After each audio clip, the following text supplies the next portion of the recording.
Est-ce que finalement les médias sont soumis aux politiques? C'est ça l'histoire. D'abord, le lien entre les médias et le politique, c'est un lien complexe. Parfois il est sain, parfois il est malsain. C'est déjà très compliqué. La dialectique, de toute façon, existe. Maintenant, bien entendu que les politiques sont obligés de se servir des médias pour parler aux opinions publiques, pour parler aux populations. Et ont-ils le choix? Non, bien entendu. Donc forcément, qu'il y a toujours une envie de maîtriser les médias de la part du politique, ça c'est quasiment normal. Mais quand même si on peut critiquer beaucoup, évidemment, les médias aujourd'hui, dans nos démocraties, et typiquement en France, il faut quand même se rappeler que dans les années 60, 70, en France, il y avait l'ARTF, puis l'ORTF, qui s'arrête en 74, et à partir de là, c'est quand même un début de liberté, de libéralisation des médias. Parfois pour le meilleur et pour le pire d'ailleurs, parce que est-ce que tout ce qui a été privatisé, est-ce que c'est une bonne idée? Mais en tout cas, ça a multiplié les offres médiatiques. En 81, ce sont les radios libres. Donc, il y a eu quand même une multiplication absolument délirante et très importante de l'offre médiatique. Donc, les politiques ont eu de plus en plus de mal à maîtriser, puisqu'à l'époque de la RTF et de l'ORTF, le politique était omniscient. Il faisait absolument ce qu'il voulait avec à la fois les télés publiques et les radios publiques. Aujourd'hui, les choses sont plus compliquées parce que le marché des médias est plus balkanisé. Il est plus fragmenté, il est archipélisé. Donc c'est quand même beaucoup plus compliqué de dire il y a le politique qui fait ce qu'il veut des médias, tellement les médias sont nombreux, etc. Donc ça c'est quand même quelque chose d'important. Maintenant, c'est certain qu'il faut absolument gagner cette bataille de l'opinion publique et les médias font partie de l'arsenal, forcément, pour gagner cette bataille de l'opinion publique. Mais quand on parle de médias, on parle souvent évidemment de télé, de radio, ce sont les premiers réflexes, de presse écrite, mais n'oublions pas aussi aujourd'hui la concurrence des réseaux sociaux. Et est-ce que les politiques, et quelles politiques, peuvent maîtriser complètement les réseaux sociaux? C'est aussi extrêmement compliqué. Aujourd'hui, il y a des télévisions sur YouTube, il y a Twitter, avec un militantisme politique extraordinaire. Donc c'est quand même compliqué de dire qu'il y aurait des politiques qui auraient a priori le pouvoir et qui en plus auraient le pouvoir médiatique, comme si c'était quelque chose de, comment dire, comme des blocs, alors que c'est beaucoup plus compliqué que ça et que ça bouge dans tous les sens. Après, sur cette affaire de politique et de médias, il faut aussi voir que grâce justement à Internet, le numérique, le digital, on voit aussi qu'il y a peut-être effectivement des médias mainstream, il peut y avoir une connivence entre le politique, bien sûr, et les journalistes, typiquement. Mêmes écoles, même formation, forme d'endogamie, connivence, ça c'est vrai. Mais même cela, aujourd'hui, est concurrencé. Par exemple, en France, la France Insoumise et Jean-Luc Mélenchon en premier ont créé vraiment des médias. Il y a des offres alternatives. Aujourd'hui, il y a aussi une extrême droite, une droite radicale qui est très présente dans les médias.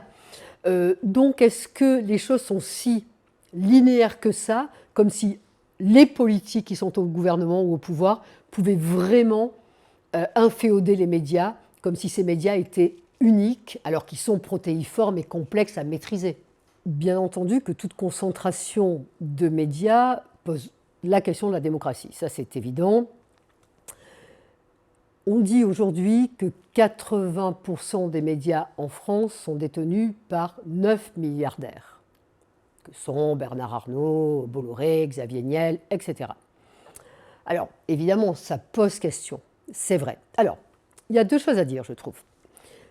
Premièrement, moi je dirais, est-ce que ça pose un problème de démocratisation, de démocratie parce qu'il y a cette concentration, ou parce qu'on est dans une mise en business des médias? Et est-ce qu'on n'est pas plutôt là-dedans? C'est-à-dire une businessisation des médias. Les médias qui sont devenus un lieu, effectivement, de contraintes et de convictions pour l'opinion publique, mais aussi vraiment un lieu où là on va rendre en fait bankable financièrement des idées, une pensée et le journalisme. Ça c'est quand même un sacré problème aussi.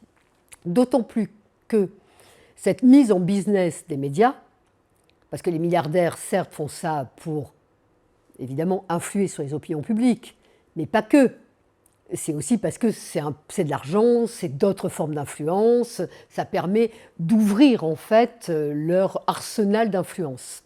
Il faut bien, pas seulement culturel, je ne dis pas politique ou culturel, pas que ça, c'est vraiment aussi du réseau, c'est des réseaux d'influence et tout ça, après ça devient du business.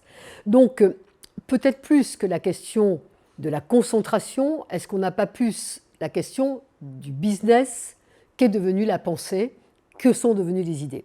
Ça, c'est en plus cumulé et c'est rendu exponentiel par la technicisation. Parce qu'évidemment, ces gens-là ont beaucoup d'argent pour maîtriser plus ou moins le numérique. Xavier Niel en est la preuve. Aujourd'hui, on a Elon Musk sur Twitter. Donc on voit bien qu'en plus, c'est un double piège, à la fois du business d'une part et d'autre part de la technique. Ça, c'est un problème. Mais une fois qu'on a répondu là-dessus, il y a aussi, bien entendu, même si ces 9 milliardaires possèdent 80% des médias en France, donc on peut dire que de manière macro, c'est catastrophique, bien entendu. Quand on va plus dans le détail, on peut dire aussi que, eh bien, on voit que c'est complexe quand même. Xavier Niel a à la fois Le Monde et Nice Matin. Certains possèdent à la fois BFM TV, Drahi et Libération. On voit bien que les lignes éditoriales ne sont pas du tout les mêmes. Donc est-ce que finalement, quand on regarde et qu'on zoome, est-ce qu'il n'y a pas beaucoup plus de pluralisme et de pluralité qu'on ne veut bien le dire? Ça, c'est quand même peut-être une garantie d'une forme de respiration démocratique encore possible.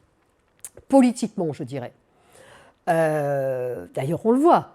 Bolloré aujourd'hui tire très à droite, d'autres tirent très au centre, d'autres tirent plutôt à gauche, etc. Donc on voit bien quand même qu'il y a une pluralité.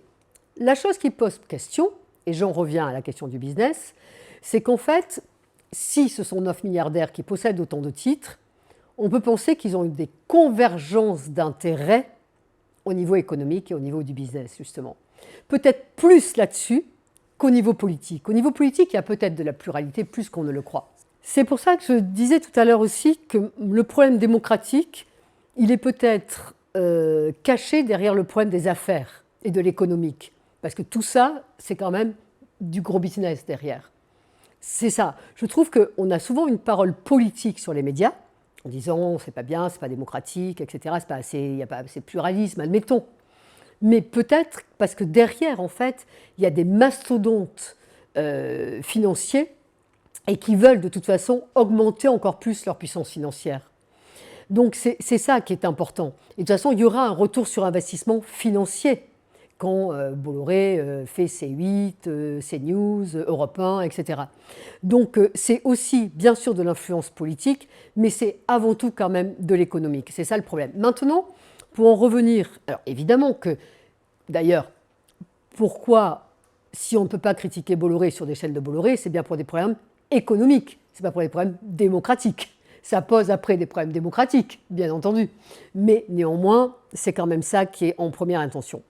Maintenant, je trouve que cette affaire du député et du présentateur de TPMP, moi je trouve qu'elle pose plus la question, parce que finalement les deux sont gagnants-gagnants dans l'histoire.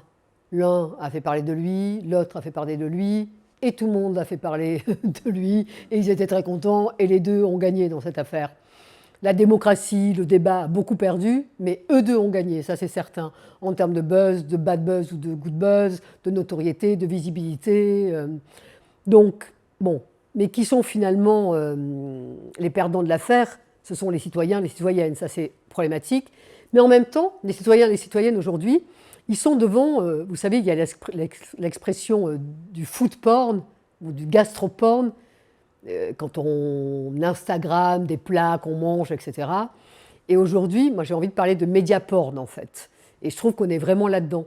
Et finalement, les gens dégustent et regardent ces images comme du food porn en fait. Et c'est pareil, ce média porn avec la profusion, l'abondance, les excès, la rage, l'indécence, l'émotion insatiable, évidemment, comme une espèce de binge-watching, et un étalage public tout le temps des affrontements par médias interposés, etc.